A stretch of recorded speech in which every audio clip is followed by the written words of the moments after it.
About 8 months ago, I actually made a video on 8 NBA players who I thought had their draft stock changed the most as a result of their play in the NCAA tournament. And now that they've went through the draft and now they're in the NBA and they've played in the NBA for a couple months, I figured it's time to go ahead and talk about some players that just absolutely shattered our expectations. If I am excluding anyone at all that you feel like needs to be included, let me know in the comment section down below. I'm going to be reading each and every single comment, and I'm planning on responding to each and every single one of your comments on this video. And without further ado, guys, these are 6 rookie players from the 2017 NBA draft that look like future all-stars. Number 1, Jayson Tatum. The Boston Celtics could not have asked for more from Jayson Tatum in the first few months of his young NBA career. Understand that Jayson Tatum was a #1 option in high school and at Duke University, and has seamlessly taken a lesser role with the Boston Celtics by becoming a 3-and-D player that the Celtics have yearned for. He's made 54% of his catch and shoot opportunities, which is up from 36% at Duke University. And the key to his success is playing off the ball. Tatum has also been extremely efficient in transition, scoring 1.42 points per possession in transition. So far, the former Duke product has outperformed Markelle Fultz and Lonzo Ball,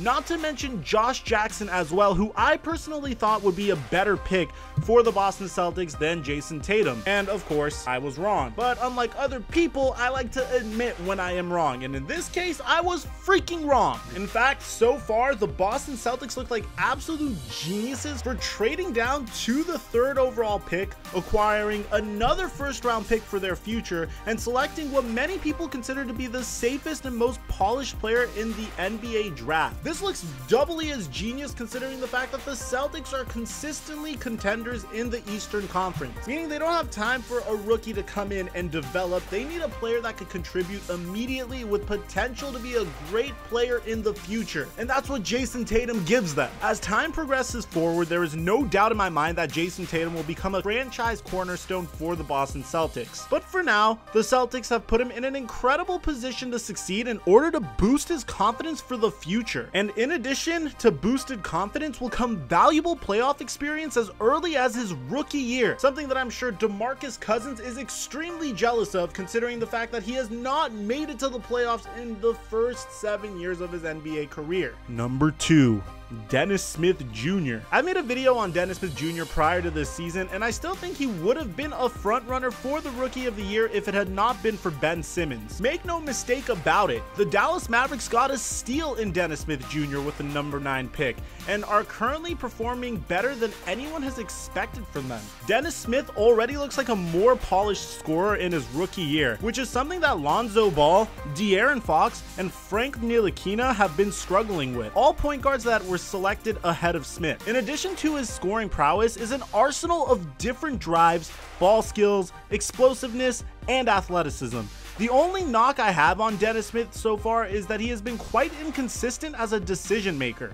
His 4-to-3 assist to turnover ratio is the 2nd worst for a starting point guard. Only Jamal Murray is worse. He is shooting 40% from the floor and making 32% of his pull-up jumpers and 31% of his threes. There is definitely room for improvement, but I'm confident that as Smith gets acclimated to the league and works on his jumper, he'll be able to limit his turnovers and potentially become a player similar to Derrick Rose when he was in his prime. But that's of course assuming that he does not get injured. Number 3, Donovan Mitchell. While I did tab Dennis Smith Jr. as my preseason favorite to win Rookie of the Year, Donovan Mitchell has solidified himself as the best rookie from this year's NBA draft class thus far. Mitchell was considered as a streaky shooter built from the mold of J.R. Smith in college, but he has already proven to skeptics that he is way better than that. He is currently a top 40 NBA scorer and averages more points than Carmelo Anthony, Kyle Lowry, Brandon Ingram, Gary Harris, and Goran Dragic. He scored 41 points and hit the 25-point mark on 4 other occasions in December alone. Donovan Mitchell is definitely making it difficult for Gordon Hayward to watch his former team from home. Okay, scratch that. If you're Gordon Hayward, you're probably not losing too much sleep about leaving, but he's definitely making it easier for Utah Jazz fans to get over the departure of Gordon Hayward. And Jazz fans should be excited for the future. With Ricky Rubio, Derek Favors, Rudy Gobert, and Donovan Mitchell, the Jazz have a nucleus that they can be extremely excited about. Now, add to the fact that they have a fantastic coach in Quinn Snyder, and I see this team going very far in the near future. Number 4. John Collins. To say that John Collins is looking like a future all-star, of course I'm going to say is a little bit bold and goes against what the title of this video is. But to play devil's advocate against myself, I'm going to give you one stat that may slightly make your eyeballs pop out of their sockets. John Collins is currently averaging 3.5 points per game whenever he's the roll man in a pick and roll to the basket, which is the same amount as Blake Griffin. Yes, Blake Griffin, whose bread and butter is literally to be a roll man. Think about that for a second. Yet John Collins is matching that in his rookie year. John Collins led the nation last year in player efficiency rating and is continuing that trend in his rookie year. He has displayed an explosive leaping ability and an uncanny ability for rebounding the ball. His 18% rebounding percentage currently leads all rookies. Collins doesn't take many jumpers, but he's making 47% of his jumpers that he's attempting in the 15 to 19 foot range. He also leads the Atlanta Hawks in box plus minus. Now, we all know that the Atlanta Hawks are in the midst of a rebuild, but John Collins is a fantastic person to get that rebuild started with, considering the fact that they offloaded Dwight Howard's contract this offseason and went all in on developing their young talent. So far, John Collins is looking like a player that's going to pay off. Number 5.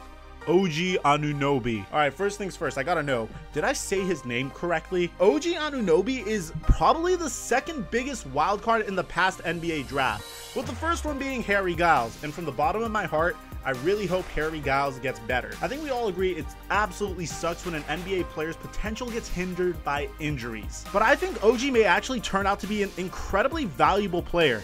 Now, again, I know the title of this video implies that I think he will be a future all-star. And I do feel like, once again, that may be too bold. What I'm trying to say is, for where he was picked, and considering what could have happened instead of how he is playing currently, this pick was a great pick by the Toronto Raptors. So far, Anunoby is shooting 43% from 3, making 1.2 of them in 20.6 minutes per game. He is converting 45% of his catch and shoot chances. Anunoby has given the Toronto Raptors a reliable shot maker who can play off the ball. OG isn't the greatest shot creator, and he doesn't make plays for others, but he is a fantastic spot-up shooter and transition player. Anunoby has maintained his efficiency by just taking whatever the defense gives him. He does look like an incredible two-way player in the future as well, and a valuable 3-and-D. Number 6. Kyle Kuzma. Now, let me just, now, all jokes aside, I knew Los Angeles Lakers fans were going to absolutely crucify me if I forgot to include Kyle Kuzma. Among all rookies that were drafted this year, only Donovan Mitchell is scoring more than Kyle Kuzma, who is averaging more points in the NBA than he did in his junior season at Utah. Improving his jump shot is a major reason why. Kuzma is making 1.7 threes per game at a 38% clip. He's already hit 46 threes through 27 games after making 27 through 29 games last year, and 52 threes in total in his 3 seasons in college. He's also looked sharper as a shot creator and an isolation player. Although only 5% of his offense has come out of isolation, he's also scoring an efficient 1.4 points on those possessions and shooting 57% on post-ups. The craziest part of this all is that Kyle Kuzma has already established himself as the Los Angeles Lakers' #1 option, ahead of Jordan Clarkson, Brook Lopez, who is an all-star, Brandon Ingram, who was last year's #2 pick, and Tavius Caldwell-Pope, who was probably the biggest free agent signing that the Lakers have had in recent memory. All right, that's more of a statement of how terrible the Lakers have been in free agency, because prior to him, it was Timofey Mozgov and Luol Deng. We all know how that turned out. If you're having trouble believing the fact that Kyle Kuzma is the top scorer on the Lakers and the #1 option, go ahead and look at their game against the the Houston Rockets on December 20th, 2017. Kyle Kuzma had 38 points in that game, which was his career high at the time. Not Brandon Ingram, not Lonzo Ball, not Kentavious Caldwell-Pope. It was Kyle Kuzma that led the Los Angeles Lakers against the Houston Rockets. Now down the line, is he going to be the best player and top scoring threat for the Los Angeles Lakers? I have no idea. But for now, the fact that he is, despite being picked so late in the draft, speaks volumes about what he can be in the future. The Lakers have been long searching for their Draymond Green and their glue man, and it looks like they may have found that in Kyle Kuzma. And that's it for the top 6 best rookies so far. Now, if there's any player that you believe deserves to be in this list, let me know in the comment section down below. I also want to invite you guys to suggest future content ideas for me. These ideas could range from player lists to player bios of players that were really big in the past and no longer are. After all, this is our channel, and I want to make sure I could do anything possible to entertain you guys. So if you have any other feedback at all, just know I'm reading and responding to all comments this video. Besides that, drop a like if you enjoyed, and subscribe for more great NBA content. I'm your boy, TheFlightMike, and I'm signing out, bro.